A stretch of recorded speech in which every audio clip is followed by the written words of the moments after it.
तो नमस्कार गाइस, आज हम शुरू करने जा रहे हैं आरबीएससी राजस्थान अध्ययन क्लास 6 का चैप्टर नंबर 9 राजस्थान में आधारभूत सेवाएं।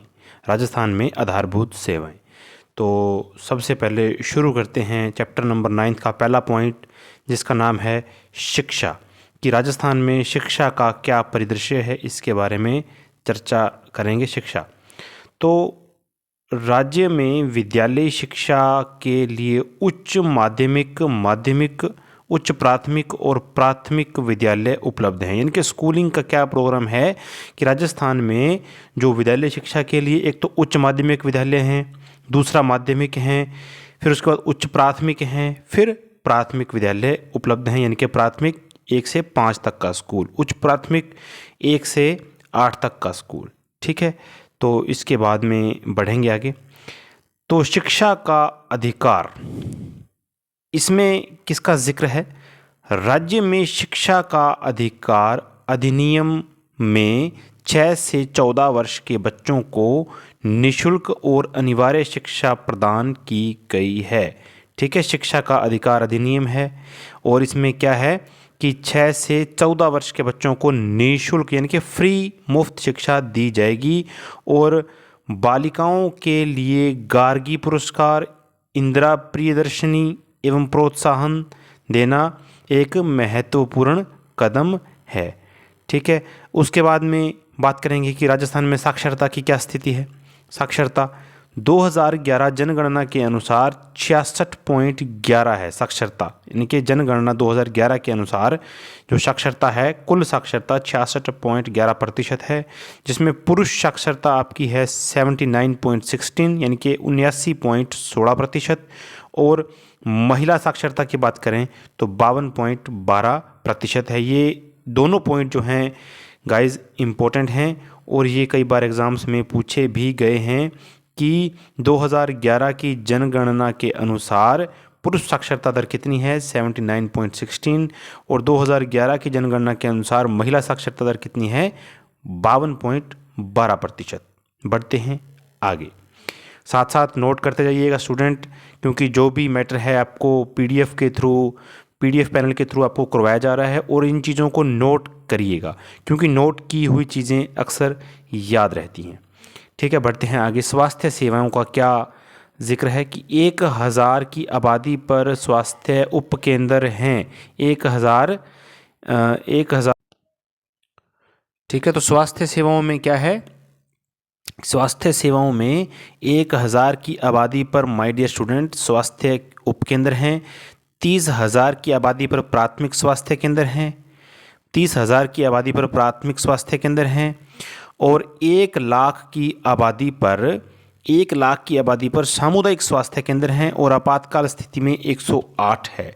ठीक है, जैसे गांवों में कोई जनसंख्या है उसके आधार पर उप स्वास्थ्य केंद्र या प्राथमिक केंद्र खोला जाता है। उसके बाद में यदि 1 लाख की आबादी है तो सामुदायिक स्वास्थ्य केंद्र खोले जाते हैं। यानी कि लगभग ये शहरों में ही खोले गए हैं सामुदायिक स्वास्थ्य केंद्र, जिसको CHC भी बोलते हैं। और 108 जो कि है राजस्थान में या अन्य राज्यों में भी 108 की सेवा जो हमें मिलती है।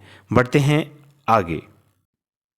तो स्वास्थ्य योजनाएं, इसमें क्या जिक्र किया गया है? स्वास्थ्य योजनाओं में कुछ योजनाएं चलती हैं, वो राजस्थान में क्या पूरे राज्यों में भी राज्य सरकारें चलाती हैं स्वास्थ्य के प्रति कुछ योजनाएं। तो सबसे पहले बात करेंगे महात्मा गांधी राज्य स्वास्थ्य बीमा योजना। इसके अंदर जनता का या नागरिकों का महात्मा गांधी राज्य स्वास्थ्य बीमा योजना के अंदर एक बीमा किया जाता है।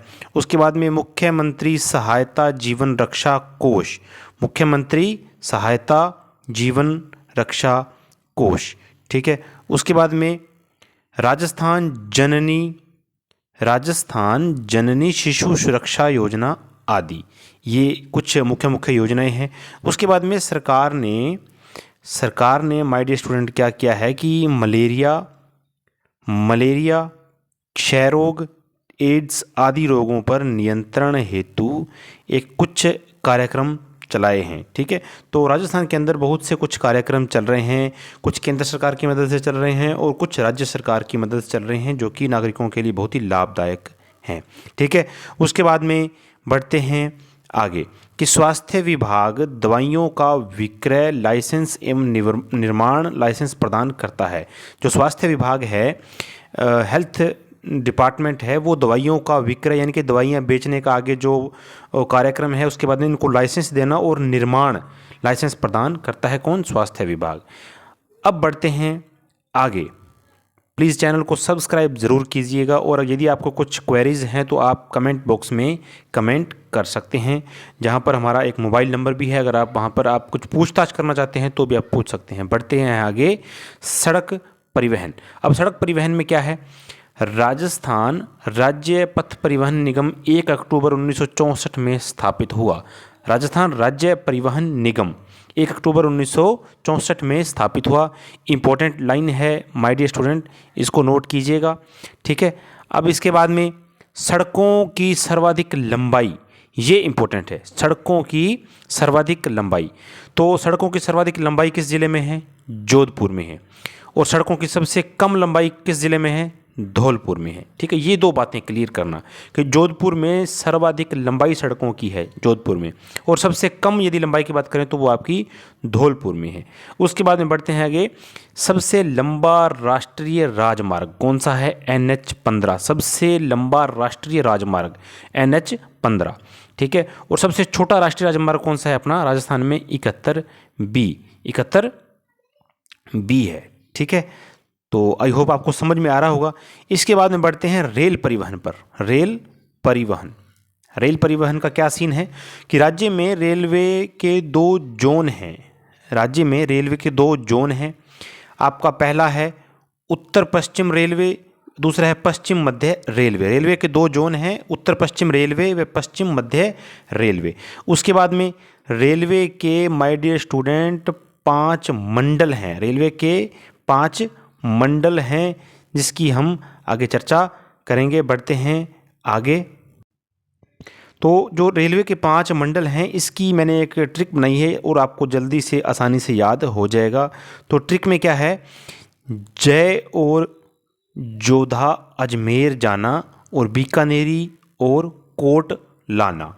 रेलवे के जो 5 मंडल हैं उसकी ट्रिक है जय और जोधा अजमेर जाना, बीकानेरी और कोट लाना। तो 5 मंडल, आई होप आपको समझ में आएगा। 5 मंडल कौन कौन से हैं? जयपुर, जोधपुर, अजमेर, बीकानेर, कोटा, ठीक है। ट्रिक क्या है? जय और जोधा अजमेर जाना, बीकानेरी और कोट लाना। जय से जयपुर, जोधा से जोधपुर, अजमेर जाना यानी कि अजमेर, बीकानेरी और कोट लाना, बीकानेर और कोटा। ये रेलवे के आपके 5 मंडल हैं। कई बार एग्जाम्स में इसके बारे में भी जिक्र हमें आता है। उसके बाद में बात करते हैं भारत का सबसे बड़ा रेलवे मॉडल कक्ष कहाँ पे है? उदयपुर के पश्चिमी रेलवे क्षेत्रीय प्रशिक्षण केंद्र में स्थित है। उदयपुर में है, इसका जिक्र आता है। उसके बाद में बढ़ेंगे आगे। 1874 में पहली रेलगाड़ी आगरा फोर्ट से बांदीकुई के बीच में चली। 1874 में पहली रेलगाड़ी यानी कि राजस्थान में 1874 में पहली रेलगाड़ी चली, आगरा फोर्ट से बांदीकुई के बीच में चली, ठीक है। उसके बाद में वायु परिवहन की बात करें तो माय डियर स्टूडेंट, जयपुर के एकमात्र सांगानेर हवाई अड्डा राज्य का एकमात्र अंतर्राष्ट्रीय हवाई अड्डा है। तो यहाँ पर जो कि जयपुर में एकमात्र ही आपका अंतर्राष्ट्रीय हवाई अड्डा है जिस पर हम एक देश से दूसरे देश पर जा सकते हैं। तो my dear student, I hope आपको समझ में आया होगा और एजुकेशन वाला को आप सब्सक्राइब ज़रूर करें और पढ़ने वाले बच्चों तक ज़रूर शेयर करें, ठीक है। तो बने रहिए आगे की क्लास तक और चैनल को सब्सक्राइब ज़रूर करें। तब तक के लिए धन्यवाद। जय हिंद।